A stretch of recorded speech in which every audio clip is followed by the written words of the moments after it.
right, if you guys remember previously, I did an unboxing of this wonderful Christian planner, and I will show you some of the things that I've done to it and kind of how I'm trying to keep myself organized. It has helped actually surprisingly well with taking sermon notes and with doing some daily devotion. So we'll talk about that in a second. But I told you that I would show you guys how I used to try to keep everything organized. Okay, so we're going to flip the camera around, and I will show you how I used to keep organized, and then I'll tell you how I'm currently keeping organized. All right, so y'all can see my desk. It's super messy. You won't really be able to see my face because we're focused right here. So here's how I used to stay organized. All right, I tried this method called bullet journaling. Right, so I had the Lloyd-Sherm 1917 notebook. I put a little sticker on the back. And then what bullet journaling is basically, you have like your logs. Let's see if I can find anything. So you have your future log, which is like month by month. And then you have different things and like different stuff that you can put in there. So then we got into June is when I started in this. And you have your goals, and then you like your June at a glance kind of stuff. And then your daily logs, right? And so I did that for actually a good portion of time. And each month I started to change it to what I did. I used 98 pages in this bullet journal. And it was kind of cool at first because I got to be creative.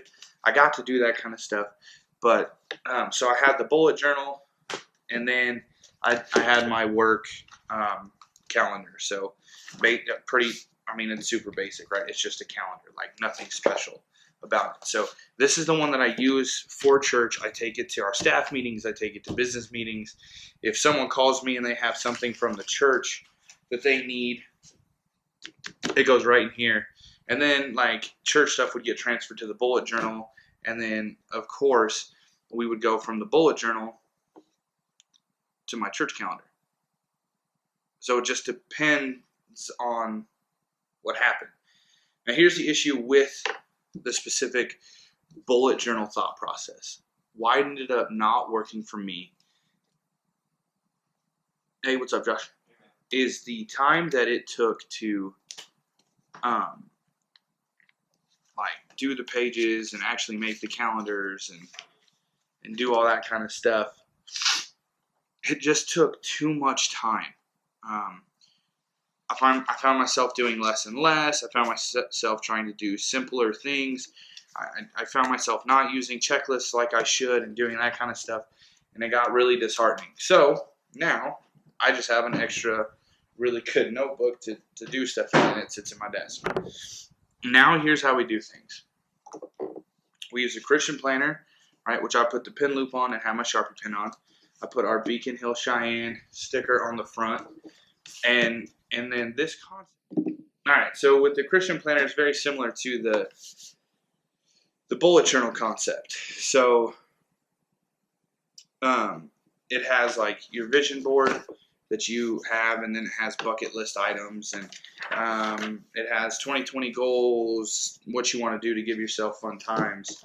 I've started to fill that out slowly, and then what would be your year overview, your future log, what the year kind of looks like, what dates or what, and kind of tells you different holidays and stuff, and then it goes in. So each month, let me find January because we're done past January. So each month you have your big old month layout and spread, right? You have reflection from the month before, action you would like to take, that kind of stuff. So right there just goes my basic everyday stuff.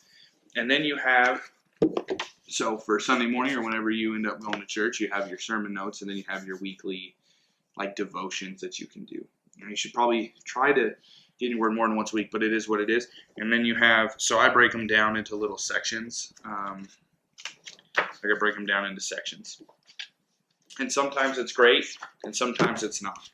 And then you have your calendar, so your day by day different spreads. And then you have a habit tracker, and you have all that stuff. So it's a pretty cool little system because it has the same things that I liked about bullet journaling into that. And then, of course, I keep my church calendar for business, which I thought I was going to get rid of, but I decided not to. And then kind of my personal and church stuff on here, and then of course my phone. So as promised, there is your update of how I'm kind of trying to keep my time tracked and keep it all on paper and keep myself super organized as much as I can. Like this week gets pretty crazy. So for instance, my phone is probably going to be what I update the most, and then it'll end up transferring into there. So it's just kind of a cool system. I know it gets kind of confusing. I have 3 calendars. I have my personal one that has personal and church. I have just church. Then I have my phone that also runs the same. But really with the Christian Planner, it just helped me to stay on track with my Bible study a little more, with taking sermon notes, with doing that kind of stuff. So listen, if you're in ministry at all, or if you have a busy life at all, you need to keep yourself organized. And that's how I'm doing it. So for me, the Christian Planner has been a big help in that. I hope you all have a great day. As always, like, subscribe. I can't wait to hear from more of you. Comment if you have any questions or anything. If you have any tips or tricks for any other ways to stay organized, that would be great. As always, have a blessed day. And remember, Christ died for you. He loves you so much. Peace out.